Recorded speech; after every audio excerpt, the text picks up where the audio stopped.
Hello students, आज के व्याख्यान में आप सभी का स्वागत है। आज हम पढ़ने जा रहे हैं चारवाक के नैतिक विचार, एथिक्स ऑफ चारवाक फिलॉसफी। मैं doctor Ajanta Gehlot, associate professor MS college Bikaner. हमने जब पूर्व में एथिक्स क्या है, नीति शास्त्र क्या है, उसकी क्या परिभाषा है, जब उसको पढ़ा था तो हमने ये कहा था कि मनुष्य के आचरण संबंधी या उसके जीवन से संबंधित जो बातें होती हैं उनको हम आचार शास्त्र या नीति शास्त्र में पढ़ते हैं।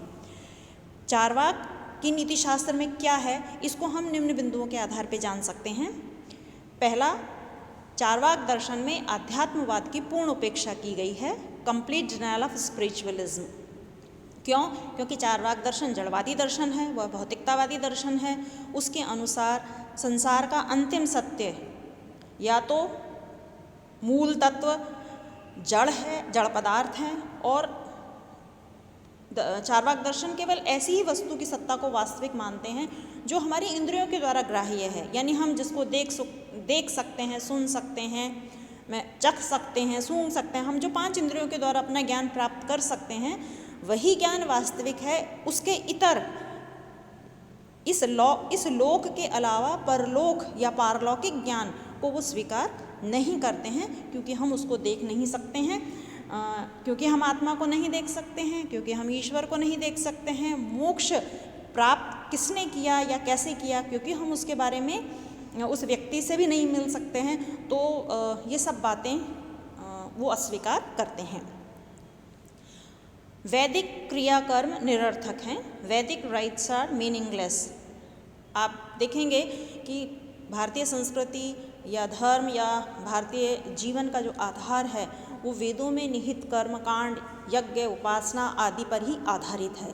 हमारा संपूर्ण जीवन वेदाधारित है और इसीलिए हम ईश्वर को भी मानते हैं, मोक्ष को भी मानते हैं, स्वर्ग, नरक, परलोक सबकी कल्पना को स्वीकार करते हैं। परंतु चारवाक दर्शन वो इनमें से किसी भी अवधारणा को स्वीकार नहीं करता है। वो मोक्ष की यानी मृत्यु के पश्चात या मृत्यु के बिना भी जीवन रहते हुए भी दुखों से पूर्ण निवृत्ति के लिए जो मोक्ष की अवधारणा है उसको अस्वीकार करता है। वो कहता है ये जो जीवन हम देख रहे हैं या जो जीवन हम जी रहे हैं यही वास्तविक है। स्वर्ग की बात करना या परलोक की बात करना एक प्रकार से भुलावा है, और ये बात वही लोग करते हैं जो अपनी स्वार्थ सिद्धि के लिए या अर्थ लाभ के लिए कुछ लोगों को गुमराह करके इस तरीके के कार्य करवाते हैं। और इसीलिए चारवाक दर्शन न योग साधना को, तपस्या, यज्ञ, हवन आदि को व्यर्थ मानते हैं। हम देखें अगर चारवाक दर्शन को पढ़ें तो वो बहुत जगह श्राद्ध आदि जैसे जो कर्म हैं, हम ये मानते हैं कि घर में जो बड़े लोग होते हैं उनकी मृत्यु के पश्चात जब वो उनका श्राद्ध किया जाता है तो उसके अंदर उनको भोजन आदि अर्पित किया जाता है, तर्पण किया जाता है, और ऐसा माना जाता है कि ये उन तक पहुँचेगा। तो वो इस बात की हंसी उड़ाते हुए कहते हैं कि यदि प्रेतात्मा को दिया हुआ भोजन पहुँच सकता है तो फिर जब यात्रा में या ट्रैवलिंग में व्यक्ति जाते हैं तो वो इतना सारा भोजन बांध के क्यों लेके जाते हैं? घर से ही उनको भोजन अर्पित कर दिया जाए तो उनका पेट भर जाएगा। दुख से डरकर सुख को छोड़ देना उचित नहीं है। Pleasure is everything. सभी भारतीय दर्शन दुख को वास्तविक मानते हैं। हम जानते हैं भारतीय दर्शनों में माना गया है कि दुख जो है वो आधारभूत चीज़ है। जब तक जीवन है तब तक दुख है, और दुख के कारण व्यक्ति अनेक प्रकार के कष्टों में या पीड़ा में पड़ता है, और इसीलिए भारतीय दर्शन में दुख या कष्टों से दूर होने के लिए मार्ग भी बताया गया है मोक्ष आदि की प्राप्ति के लिए। परंतु चारवाक दर्शन कहता है कि जैसे दुख जीवन का अपरिहार्य अंग है वैसे ही सुख भी उसका दूसरा पहलू है। जीवन में सुख और दुख दोनों हैं। दुख के डर से इस दुनिया को पलायन कर देना यानी कि मोक्ष की अवधारणा को स्वीकार कर लेना यह उचित नहीं प्रतीत होता, और इसीलिए वो कहते हैं कि व्यक्ति को इस जीवन को सुखपूर्वक जीने का प्रयास करना चाहिए। सुख प्राप्त करना ही जीवन का अंतिम उद्देश्य है। To get pleasure is the end of life.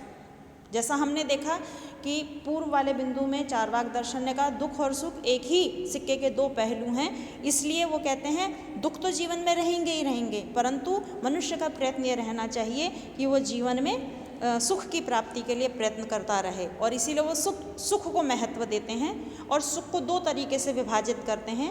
एक तो वे सुखवादी जो सुशिक्षित सुखवादी हैं, और दूसरे वे जो धूर्त या अशिक्षित सुखवादी हैं।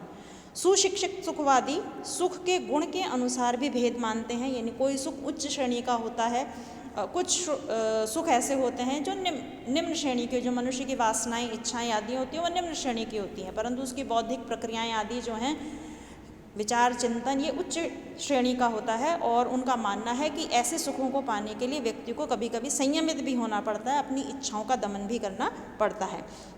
जबकि धूर्त सुखवादी शारीरिक सुखों को महत्व देते हैं और इसीलिए वो कहते हैं मनुष्य को सिर्फ अपने शारीरिक सुखों की चिंता करनी चाहिए, उसके लिए उसको धन के विषय में भी विचार नहीं करना चाहिए।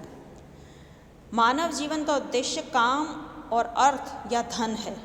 भारतीय संस्कृति में दर्शन में 4 पुरुषार्थों की अवधारणा बताई गई है, धर्म, अर्थ, काम और मोक्ष।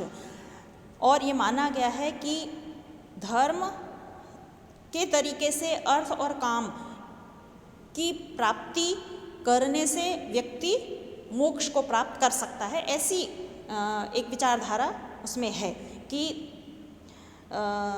धर्म और मोक्ष ये जीवन की आधारभूत बातें हैं जो व्यक्ति को एक संयमित जीवन जीने को, संयमित रूप से कामना की पूर्ति करने को और संयमित रूप से धन अर्जन करने को प्रेरित करती है।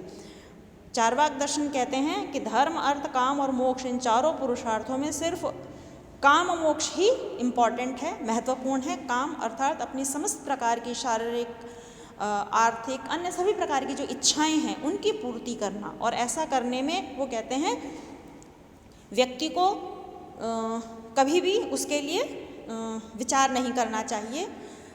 अर्थ या धन जो है वह तो मनुष्य की विभिन्न कामनाओं की पूर्ति, विभिन्न इच्छाओं आकांक्षाओं की पूर्ति करने में सहायक होता है। जीवन और समाज के लिए भौतिकतावादी दृष्टिकोण। चारवाक ने जीवन को बिल्कुल यंत्र के समान बताया, एक मशीन की तरह उन्होंने बताया है, और जहाँ पर व्यक्ति एक मशीन की तरह अपने जीवन को जी रहा है। जीवन का अंतिम रूप भौतिकता की सतह पर खड़ा है, जहाँ आध्यात्मिक मूल्य, हमने अभी जितने भी पीछे बातों को नकारा है चारवाक दर्शन में, वे सब आध्यात्मिक मूल्य हैं, उनका वहाँ पे कोई स्थान नहीं है। धन्यवाद।